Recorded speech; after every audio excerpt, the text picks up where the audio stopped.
All right. So we have Edward VanDerJagt here. He's a second generation Sumerian Reconstructionist and father of a third. He's the author of the annotated illustrated Descent of Inanna and the creator of the Sumerian Oracle deck. He's perhaps best known as the founder of the Temple of Sumer, one of the oldest and longest running Mesopotamian pagan organizations, acting as a hub for many members of Mesopotamian temples and where they can meet and share tradition. So Ed, as a second generation Sumerian Reconstructionist, can you tell us what draws you to this type of worship? Well, actually, so my father converted to very young. And I have a Jewish side of the family, and I have a Calvinist side of the family. So I had exposure to a lot of different traditions.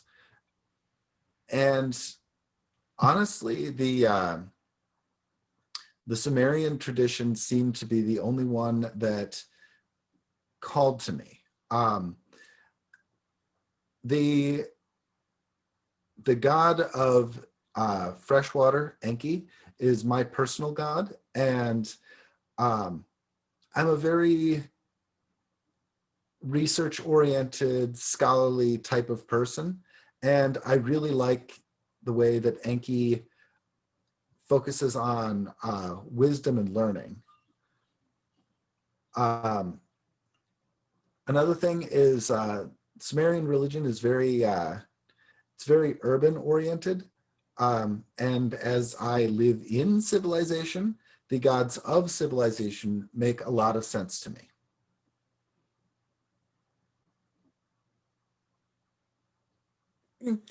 Ed, can you give us a brief overview of the history of Mesopotamian religion? Sure, that comes in two parts, ancient and modern. Ancient religion,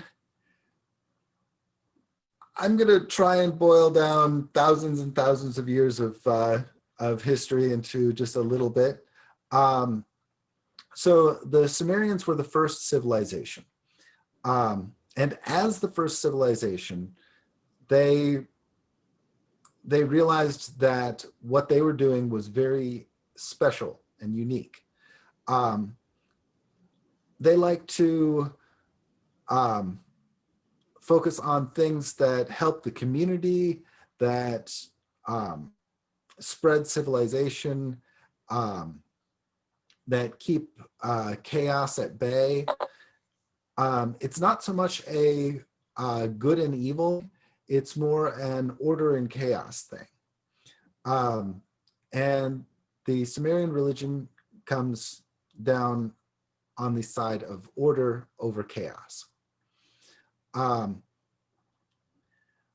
They started in many different city-states, and each of these city-states had their own traditions, their own versions of each of the myths. So they didn't have a tradition of, well, my way is the right way and everyone else's way is the wrong way. They had to accept that there's differences in belief among the people of Mesopotamia. So you had a lot less religious bigotry than a lot of later cultures. In fact, actually, if you look at history, religious bigotry is relatively rare in the ancient world. A lot of the ancient pagan religions were very welcoming of outsiders. Now, that doesn't mean that they always accepted the others' religious views. The Sumerians historically did not adopt the religious views of the neighboring cultures, but the neighboring cultures, the Sumerians had no problem if the neighboring cultures adopted Sumerian views, even if they didn't do them in the Sumerian way. So you see a lot of influence from Sumer to places like Greece, Canaan, the early Israelites. There's even some evidence that it might have influenced places as far as India. We know that the Sumerians traded with the Indus Valley. Now, eventually, after thousands of years, the civilization did fall, and it ended up being largely buried in history. Which is, it turns out it's a good thing, because it means it was not actively destroyed. So currently we have like 1% of all cuneiform texts from Mesopotamia have been translated. Actually, no, that's 1% of just Sumerian texts that have been translated. So there's huge amounts that we haven't that we've got available that we just haven't gone and translated yet, which means that there's large amounts of information for people to reconstruct with, which brings us to the modern day.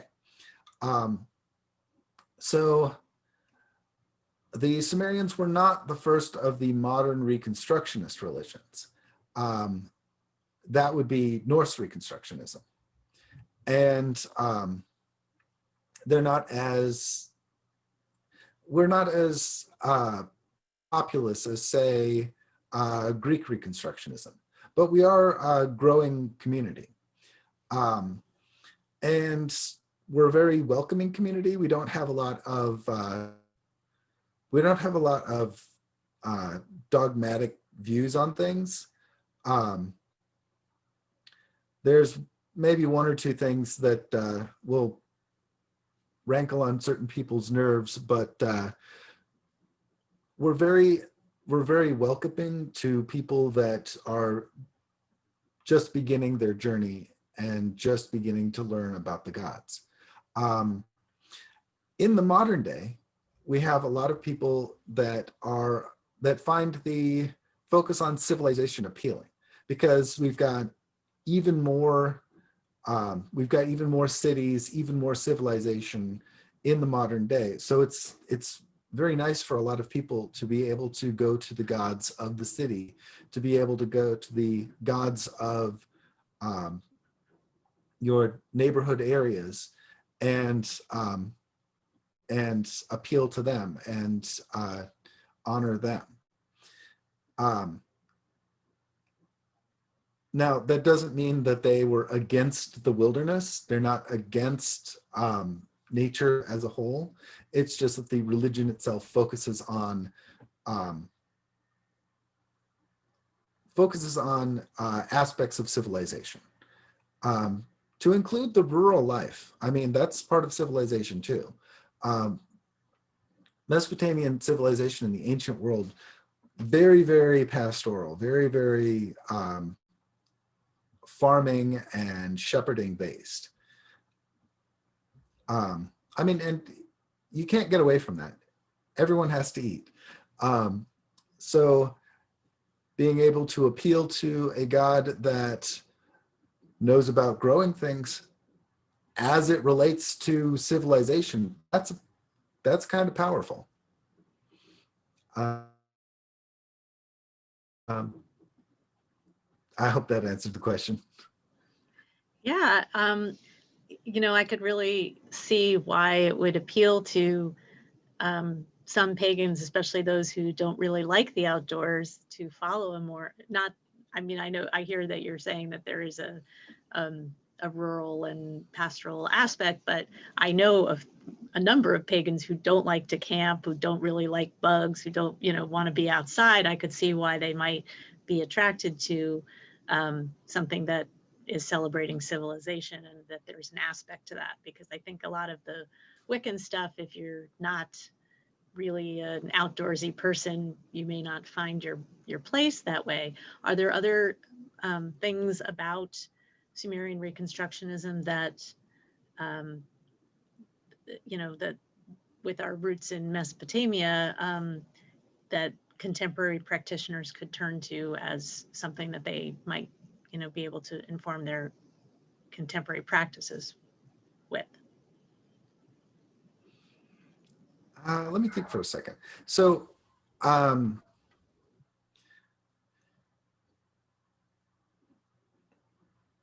a lot of the different gods are focused on aspects of civilization that maybe appeal a little bit better to modern practitioners. So if you compare, say, the god of lightning, Ishkur, to a god of lightning from a completely different religion, say Thor, for example. So because Ishkur is very civilization based, you can appeal to for help with computers. And I definitely needed a little help with computers just a few minutes ago. The god of lightning and so the god of lightning kind of has adapted in the modern world to be the god of electronics. You've got a lot of other gods that are very well adapted to the modern world. You've got gods of irrigation. You've got gods of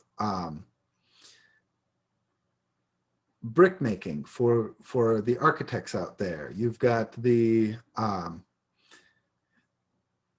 gods of medicine. Now, that's not saying that other religions are completely against technology, are against the modern way we live. It's just that the Sumerian gods seem very, very well suited to these aspects. I'm not sure if that fully answered your question, though. Well, no, I think that's very helpful. It seems like there's a lot that we can learn about current practices. Even like at Ishtar Fest, we had a track of classes about religions that kind of inherited some of the, or co-opted or adapted from some of the Sumerian religious beliefs, mythology, like the Greeks, some of the other, there was some Egyptian information, like there was, which might have been simultaneous, I'm not entirely sure, but I think many Wiccan practitioners may not realize that there is that historical link to that dates back so far, for people who are, for instance, practicing Greek-based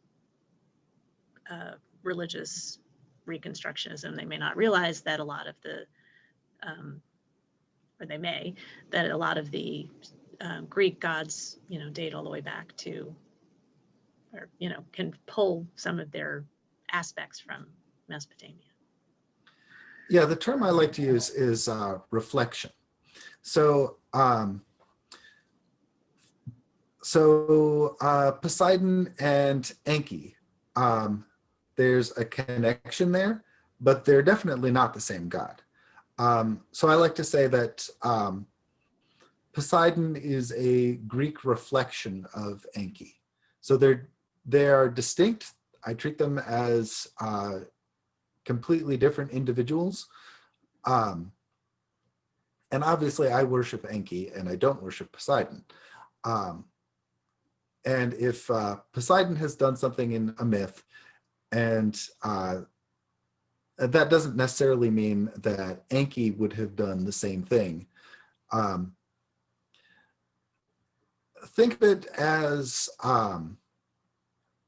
okay, so here in America, we have the American Revolution. And then very soon after that was the French Revolution. Totally different countries, totally different ways of handling a revolution. And, but you can definitely see that they are connected. They are, one was related to the other, and one kind of inspired the other. So you can think of that with the gods as well.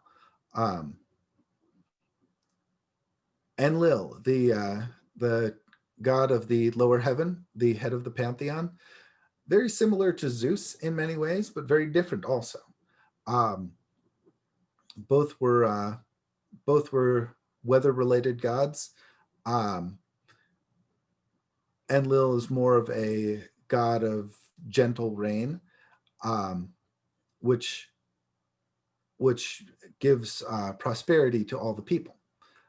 So Enlil can be looked at more of a god of good fortune.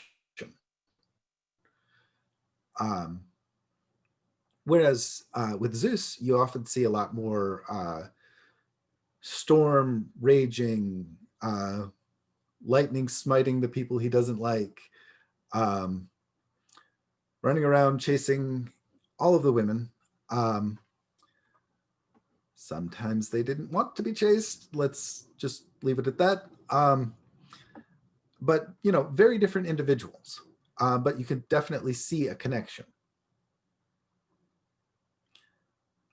And I think we're getting a little off topic. So did you have another follow-up question? Well, I think, you know, when we're talking about comparing more of mainstream religions of today and religions following ancient Mesopotamia, for me, part of what I find so interesting, and I love to look at similarities and differences between all religions, and imagine it like a tree going through the branches down through the trunk and down really to the roots and beginnings, and see how things maybe have been shared and adapted. If we had one class at Ishtar Fest about, we talked about circling, and you know, Sumerians and circles of flour. That's how they would cast, and how people are casting today. And I felt that was really interesting, and it's really great to see those connections over time and space. But so how do you think the climate and resources of the region affected the evolution of the religious practices?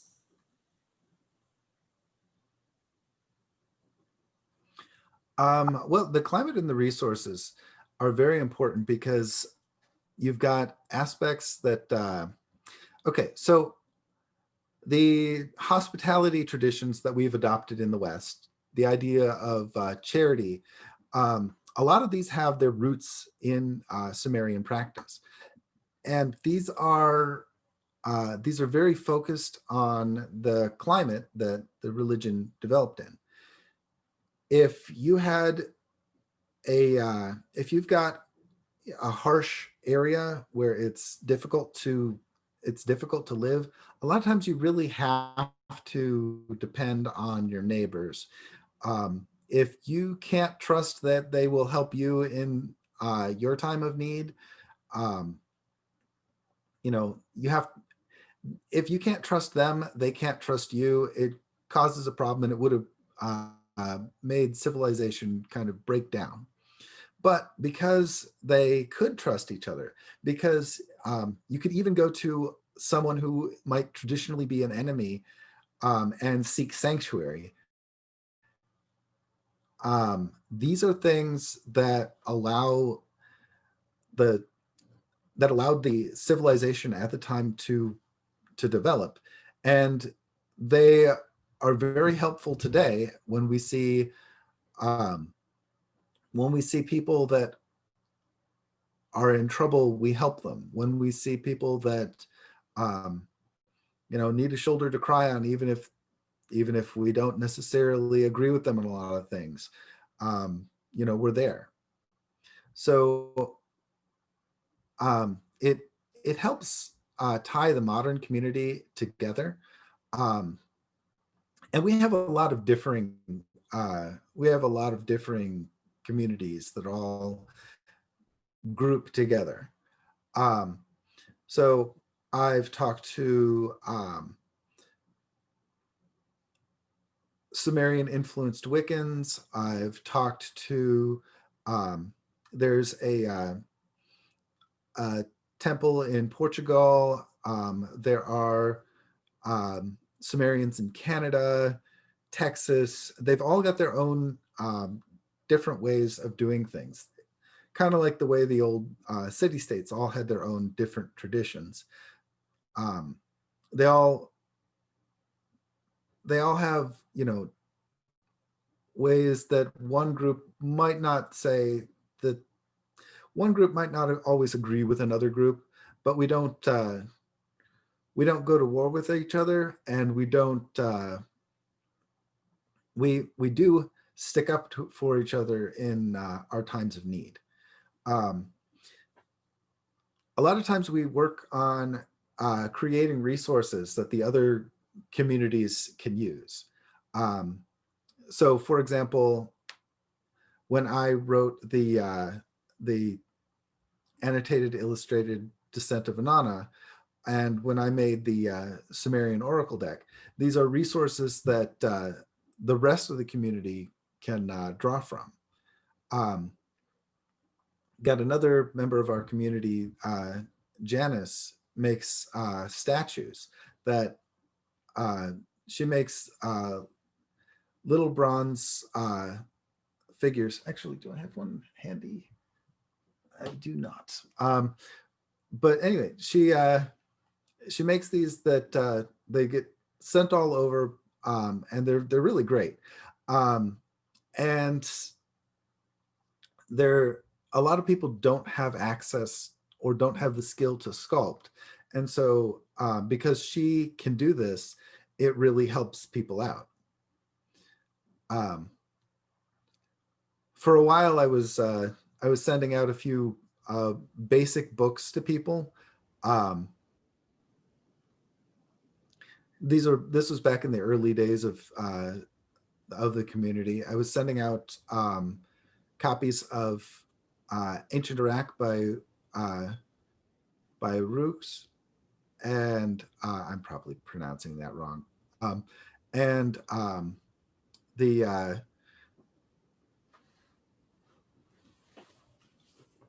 this book right here, which Gods, Demons, and Symbols of Ancient Mesopotamia.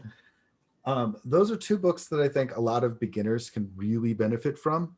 The first book has a lot of history, and the second book has, it's just a dictionary you can flip through. If you don't know who a certain god is, you just look it up in that book. But anyway, lots of people have different ways that they're helping the community, and that ties back to the ancient times when the climate kind of made that necessary. I could see how that book would be really useful, because there's like 1,000 Anuna gods, or right, there's something like that. So I imagine that people would be wanting to look up, which ones would make the most sense for however they're practicing. And you mentioned that Enki was your who you're most dedicated to. Are there other gods that you work with? I know you mentioned in the beginning that when you're having computer problems, was there something that you did to ask for help for your computer, or how do you incorporate other deities into your practice? Actually ask for help with my computer, although probably I should have. Yes, I'm fond of Ishkur. I'm fond of Ereshkigal. I'm fond of Gabil, the god of fire. Actually, so Ereshkigal is the goddess who rules the underworld. He's a very useful god to have around. He's he's the god of he's the god of fire, obviously, and because of this, he is the god of purifying water. He's the god of baking. He's the god of blacksmithing, although blacksmithing back then and blacksmithing in the modern day, completely different. But a lot of times when you have gods of fire, especially ones that have warrior aspects like Gabil, they're not really great outside of battle. But Gabil would be, he's a really good god to have around because he's very focused on helping out the community. And I find that very appealing. Now, Ereshkigal is a very compassionate goddess. So she's the ruler of their underworld. And often you don't think of the rulers of underworlds being particularly compassionate, but she says in one text that she didn't get to enjoy gods. And so because of this, she takes care of those who died before their time, who had rough times in life, and now they're in the underworld. So there's a text that says that infants and the unborn baby at her table at the kingdom. Can you repeat that sentence? So those are the main gods that I. Ed, can you repeat the part about the table? She says that. Oh, okay. Infants and unborn children who have died are given food at Ereshkigal's table at the center of the underworld, and this is like being given the most favorable place in the underworld, and this is because she is a very, very compassionate goddess. Actually, in the myth of the descent of Inanna, when the two figures that Enki makes go to Ereshkigal and they mourn for her loss, this is her recognizing the importance of compassion, and because of this, she offers them anything. And in this, they asked for Inanna back, which said about she still gave them what they asked for.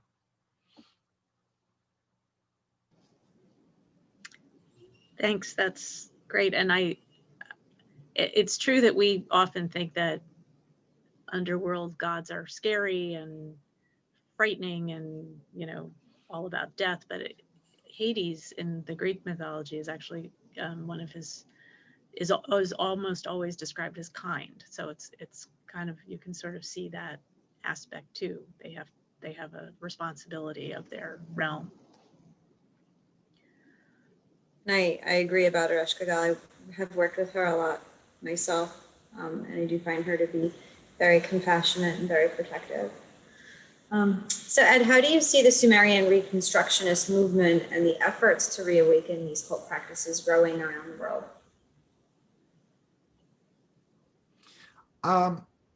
Actually, I'm often very surprised to see that groups are sprouting up here, there, and everywhere. There are some areas that I completely did not expect to see Sumerians sprouting up in. Brazil, for example, I was kind of surprised to see that There's a number of Sumerians in Brazil. There's Sumerians everywhere, and it's often I often see it as kind of like herding cats, trying to keep track of everyone. We are not a very centralized community. We have no single leader, and we have no authoritative this is how you do it and everyone else get out. And because of this, I think that a lot of people are find the Sumerian community very welcoming.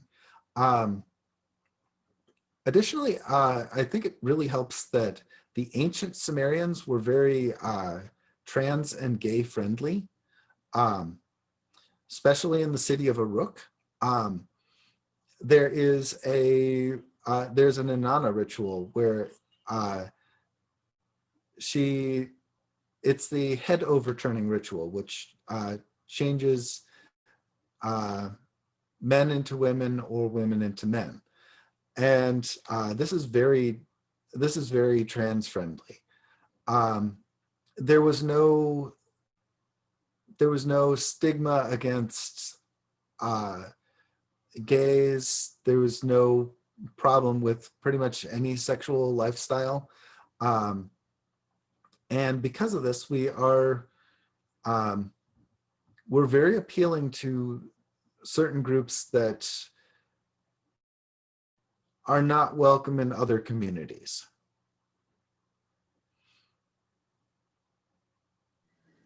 I totally see that. I think that's true of a lot of the pagan communities I've seen too, but not all of them. And I could see, especially in Ishtar Fest, how appealing the people who were coming to it were very happy to have that kind of, we had a few sexuality and gender panels or workshops, and people seem to really appreciate having that forum to talk about some of the gender stuff that we are in America, a very puritanical still culture, and that's, I think, much harder for people. So I believe you said you're raising your son in the religion, and I was wondering if you could share some of the ways Yes, I am. Invited him into your practice, both and he did children, so we have that in common. Yeah, actually, children are very important in any religious community. A lot of people find it like a lot of people who come to a religion from another religion don't like the idea of raising their child with religion, because they want to let their child make their own decisions. And I can see that, but at the same time, you want the child to be informed. You want the child to know what options are there. And if you don't raise the child in any religion at all, the first religion that comes around, the child doesn't have any idea of, they don't have any context, they don't understand what's going on. So for me, I focus a lot on answering any questions that my child has. And also I welcome him into my regular devotional practices. And a lot of times we'll just have random discussions about this or that aspect of the pagan world, specifically the Sumerian pagan world. So I teach him a lot about Enki and a lot about the other gods. I'll tell him the stories of the gods. During that, I work and try my best to answer those questions. And if I don't know the answer to those questions, I look them up. Sometimes we don't know why certain things were done a certain way, but if we don't look, we'll never find. And so, you know, welcoming questions is very, very important. And correcting little mistakes in a friendly way is also very important. So my advice to anyone raising their child as a Sumerian or any type of pagan is just let them be included. Let them ask any questions, and do your best to find the answers.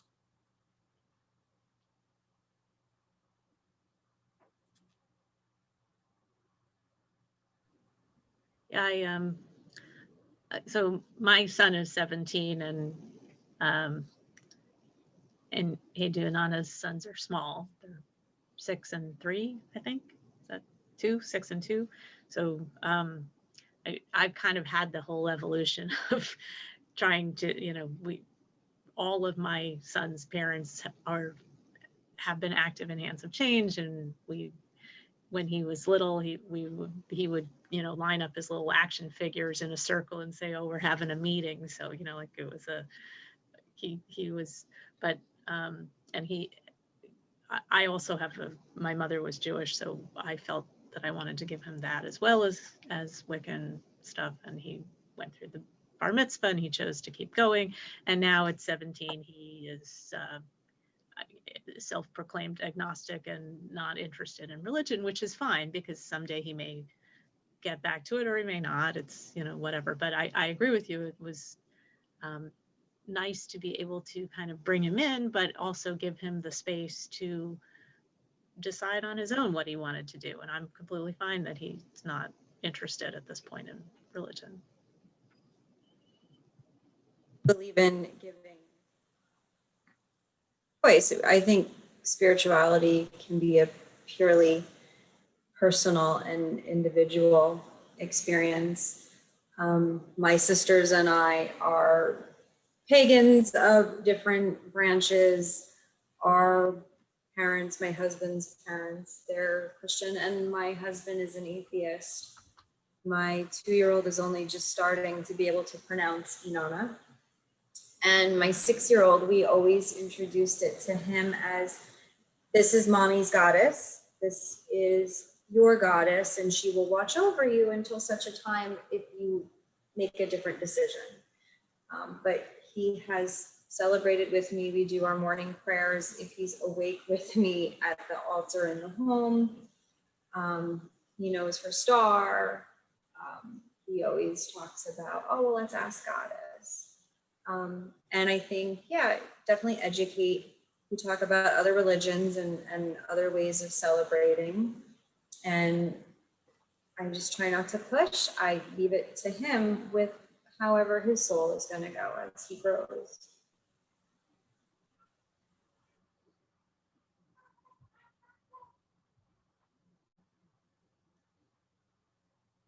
So if other people are interested in Sumerian Reconstruction, where might they go to learn more or get involved?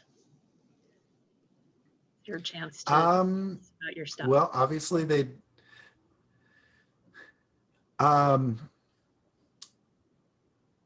I'd love for them to come join the Temple of Sumer larger community.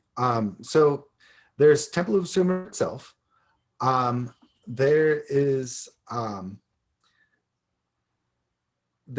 the Temple of Inanna. There is the Temple of Enki. These are all groups that they can find on Facebook. There's also public pages for Temple of Sumer, Temple of Enki, and Temple of Inanna.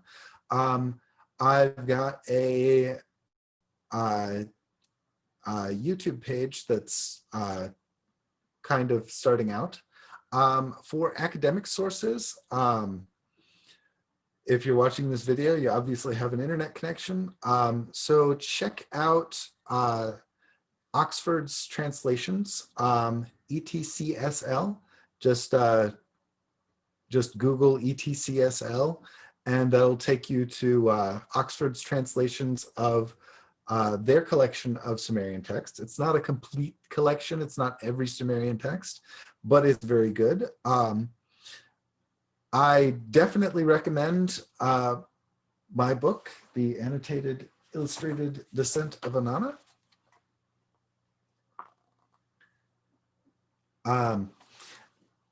In it, I talk about a lot of, I specifically focus on the descent of Inanna and all the related myths that tie into that.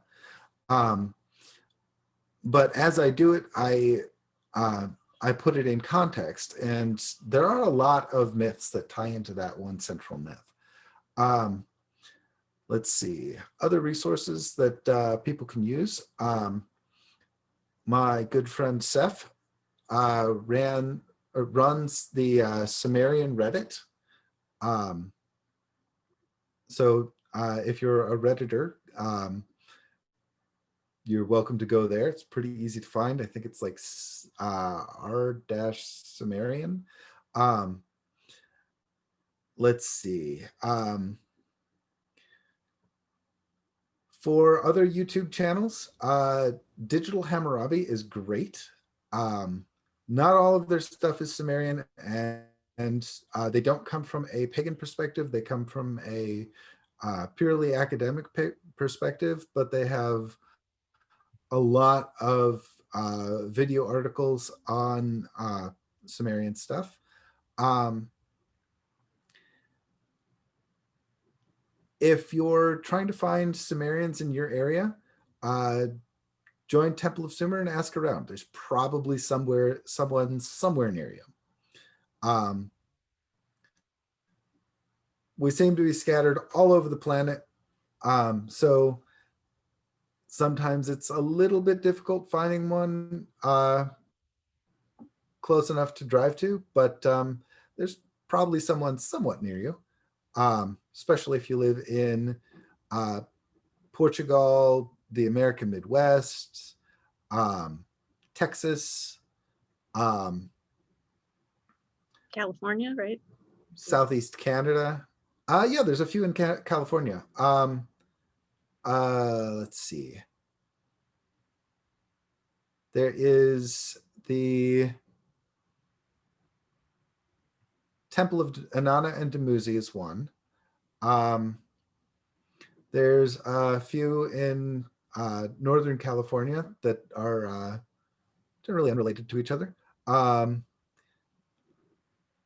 You'll find a lot of solitary Sumerian practitioners, and by solitary I mean they don't live physically close to anybody, but they're very community oriented online. They're very welcoming, and honestly, that's the way that the religion gets together. We're a very online community, and we don't all hang out on just Temple of Sumer. In fact, Temple of Sumer is more of a meeting place of all sorts of different groups. We've got a lot of individual practitioners, members from temples all over the world. We even have a number of people who live in the Middle East who can't necessarily practice openly. So yeah, we've got people everywhere.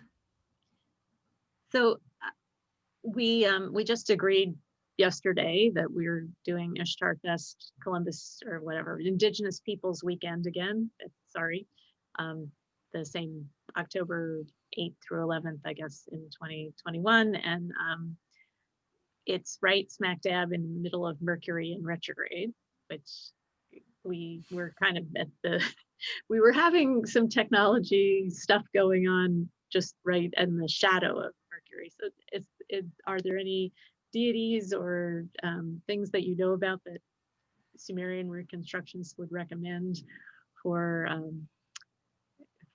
trying to mitigate any of that energy? Well, okay. So there's actually a lot of things people don't know about the Mesopotamian traditions and astrology. So a lot of our modern astrological traditions actually come from later period Babylonian traditions.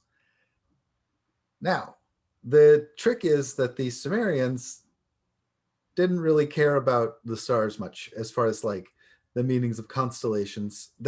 We have no star maps from that time period.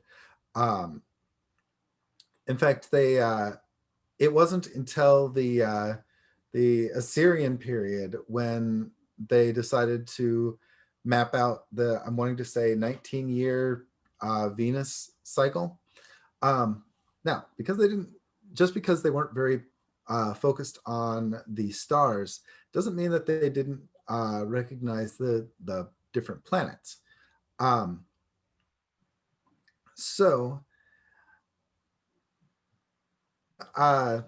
in the Descent of Inanna, you'll occasionally you'll see Inanna very similar to the star Venus, and her friend, the Bull of Heaven, is the bull that dances on the horizon. Now, the stars themselves, just as a whole, are often seen as cattle. So the Bull of Heaven is actually connected to the planet Mercury. So Mercury being in retrograde, instead of thinking of that as from the modern astrological point of view, perhaps you could think of it more akin to the Bull of Heaven's seasonal cycle of dying. And you might want to appeal to the goddess Ereshkigal because the Bull of Heaven is her husband. The husband she had before Nergal. So as far as somebody to appeal to, if Mercury is in retrograde, I would appeal to gods related to the Bull of Heaven. You've got Gugalana, you've got, it's a little bit vague, but I think you can see Enlil as the bull's father, because there's the section where it says that the Bull of Heaven is the god who oversees the canals, and the one of Enlil's sons is the god who oversees canals. So they might be the same deity, or Enlil might be the grandfather of the Bull of Heaven. It's kind of a little bit vague. So there's definitely a connection there. As far as gods who you would want to call to for good luck and good fortune, definitely look to Enlil. The idea is that the gentle rain brings fortune to the farmer, and that brings fortune to the entire city. And he was he was looked upon as a very wise god.